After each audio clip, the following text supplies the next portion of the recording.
Good evening family, 7:49 PM, Sabado.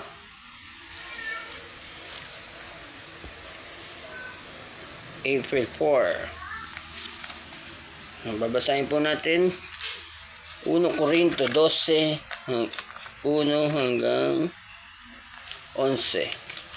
Ang pamagat, mga kaloob ng Espiritu Santo. Mga kapatid, ngayon tungkol naman sa mga kaloob ng Espiritu Santo, nais kong magkaroon kayo ng wastong kaalaman. Alam ninyo na noong hindi pa kayo sumasampalataya, kayo'y nailigaw sa mga Diyos-Diyusan na hindi naman nakapagsasalita. Kaya't nais kong malaman ninyo na walang taong pinatnubayan ng Espiritu ng Diyos ang nagsasabing sumpain si Jesus, at hindi rin masasabi ni naman si Jesus ay Panginoon. Kung siya'y hindi pinatnubayan ng Espiritu Santo, iba't ibang mga espiritual na kaloob, ngunit iisa lamang ang Espiritong nagkaloob ng mga ito. Iba't iba ang paraan ng paglilingkod, ngunit iisa lamang ang Panginoon. Pinaglilingkuran, iba't iba ang mga gawain, ngunit iisa lamang ang Diyos na kumikilos sa mga taong gumagawa ng mga iyon.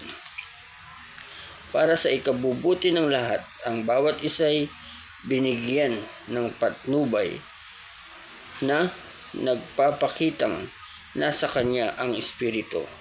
Ang ilan sa atin ay napagkalooban ng kakayahang magsalita ng mensahe ng karunungan.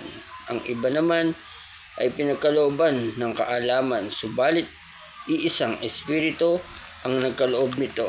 Ang Espiritu ring iyon ang nagkakaloob sa iba ng nananampalataya sa Diyos, at sa iba ay ang kapangyarihang makapagpagaling ng may sakit. May pinagkalooban ng kapangyarihang gumawa ng mga himala, sa iba naman ay kakayahang magpahayag ng mensahe mula sa Diyos, at sa iba ay kakayahang kumilala kung aling kaloob ang mula sa Espiritu at kung alin ang hindi. May pinagkalooban ng kakayahang magsalita sa iba't ibang wika, at sa iba naman ay ang magpaliwanag ng ang iba na wika, at ang iba naman ay magpaliwanag ng mga wikang iyon. Ngunit iisang Espiritu lamang ang gumagawa ng lahat ng iyon, at namamahagi sa iba't ibang kaloob sa bawat isa ayon sa kanyang pinasya.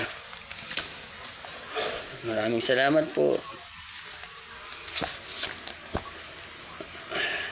Patawarin niyo po kami sa aming mga nagawang kasalanan, sa isip, sa salita, sa gawa, sa Espiritu at sa laman.